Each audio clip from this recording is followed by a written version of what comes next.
ಇದನ್ನ ಸರ್ಕಾರ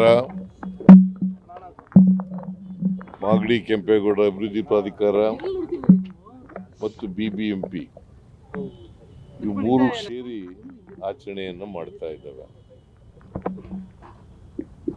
ಇದು ನಮ್ಮ ಸರ್ಕಾರ 2013ರಿಂದ 18ರವರೆಗೆ ಇದ್ದಾಗ ನಿರ್ಮಲಾನಂದ ಸ್ವಾಮೀಜಿಯವರು ಅವ್ರ ಜೊತೆ ಚರ್ಚೆ ಮಾಡಿ ಅವರು ಯಾವ ತಾರೀಕು ಜನ್ಮದಿನೋತ್ಸವ ಅಂತಕ್ಕಂಥದ್ದನ್ನ ತಿಳ್ಕೊಂಡು ಸ್ವಾಮೀಜಿಯವ್ರಿಗೂ ಹೇಳಿ ಇದನ್ನು ಮಾಡಿದ್ರು. ಅವತ್ತಿನಿಂದ ನಿರಂತರವಾಗಿ ಸರ್ಕಾರ ಕೆಂಪೇಗೌಡ ಜಯಂತಿಯನ್ನು ಆಚರಣೆ ಮಾಡ್ತಾ ಇದೆ. ಯಾಕಂದರೆ ಕೆಂಪೇಗೌಡರು ಒಬ್ಬ ದಕ್ಷ ಆಡಳಿತಗಾರ ಮತ್ತು ದೂರದೃಷ್ಟಿ ಇದ್ದಂಥ ವ್ಯಕ್ತಿ.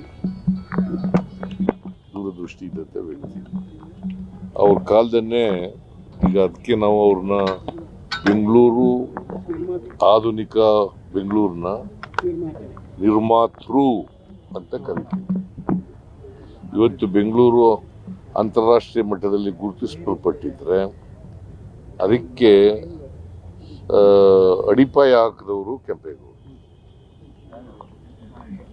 ಸೊ ಅದಕ್ಕೆ ಅವ್ರನ್ನ ನಾವು ನೆನ್ಕೊಳ್ತಕ್ಕಂಥ ಸ್ಮರಿಸ್ಕೊಳ್ತಕ್ಕಂಥ ಕೆಲಸವನ್ನು ಮಾಡ್ತೇವೆ.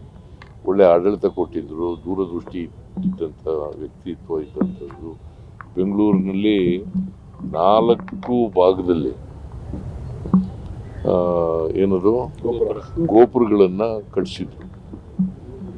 ಅವತ್ತೇ ಬೆಂಗಳೂರಿನ ಬಗ್ಗೆ ಹೇಗಿರಬೇಕು ಅಂತಕ್ಕಂಥದ್ರ ಬಗ್ಗೆ, ಬೆಂಗಳೂರಿನಲ್ಲಿ ಆಡಳಿತ ಹೇಗಿರಬೇಕು ಅನ್ನೋದ್ರ ಬಗ್ಗೆ ಇವತ್ತೆಲ್ಲ ದೊಡ್ಡಪೇಟೆ, ಚಿಕ್ಕಪೇಟೆ, ನಗರ ಪೇಟೆ, ಬಳೆಪೇಟೆ ಇವೆಲ್ಲ ಆಗಿದಾವಲ್ಲ ಅವ್ರ ಕಾಲದಲ್ಲಿ. ಯಾಕಂತಂದ್ರೆ ಆಯಾಯ ವೃತ್ತಿ ಮಾಡ್ತಕ್ಕಂಥ ಜನರಿಗೆ ಅವರಿಗೆ ಪ್ರೋತ್ಸಾಹ ಮಾಡ್ತಕ್ಕಂಥ ಪ್ರಯತ್ನವನ್ನು ಕೆಂಪೇಗೌಡರು ಅವರ ಆಡಳಿತದಲ್ಲಿ ಮಾಡಿದ್ರು. ಸೊ ಅವರು ಆಡಳಿತ ನಮಗೆಲ್ಲರಿಗೂ ಕೂಡ ಮಾದರಿ ಅಂತಕ್ಕಂಥ ಮಾತುಗಳನ್ನ ಈ ಸಂದರ್ಭದಲ್ಲಿ ಹೇಳ್ತೀವಿ. ಈಗ ಅದಕ್ಕೆ ನಾವು ಬೆಂಗಳೂರನ್ನ ಅಭಿವೃದ್ಧಿಪಡಿಸ್ತಕ್ಕಂಥ ಅವ್ರ ಕನಸೇನಿತ್ತು ಅದನ್ನು ನನಸು ಮಾಡ್ತಕ್ಕಂಥ ಪ್ರಯತ್ನವನ್ನು ನಮ್ಮ ಸರ್ಕಾರ ಮಾಡ್ತಾ ಇದೆ. ಅದನ್ನು ನಾನು ಹೆಚ್ಚು ಹೇಳಕ್ಕೆ ಹೋಗೋದಿಲ್ಲ. ಇವತ್ತು ಜಯಂತ್ಯೋತ್ಸವವನ್ನು ಇದರಲ್ಲಿ ಆಚರಣೆ ಮಾಡ್ತಾ ಇದ್ದೀವಿ.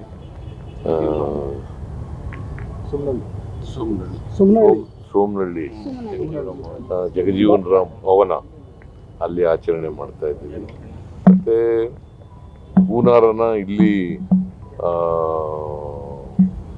ಏರ್ಪೋರ್ಟ್ನಲ್ಲಿ ಕೂಡ ಇವರು ನಮ್ಮ ಡಿ ಕೆ ಶಿವಕುಮಾರ್ ಅವರು ಹೋಗಿ ಅವ್ರಿಗೆ ಗೌರವಿಸ್ತಕ್ಕಂಥ ಕೆಲಸ ಮಾಡಿದ್ದಾರೆ, ಮಾಲಾರ್ಪಣೆ ಮಾಡಿದ್ದಾರೆ. ಇಲ್ಲಿ ಕೂಡ ಸರ್ಕಾರದ ವತಿಯಿಂದ ಮಾಲಾರ್ಪಣೆ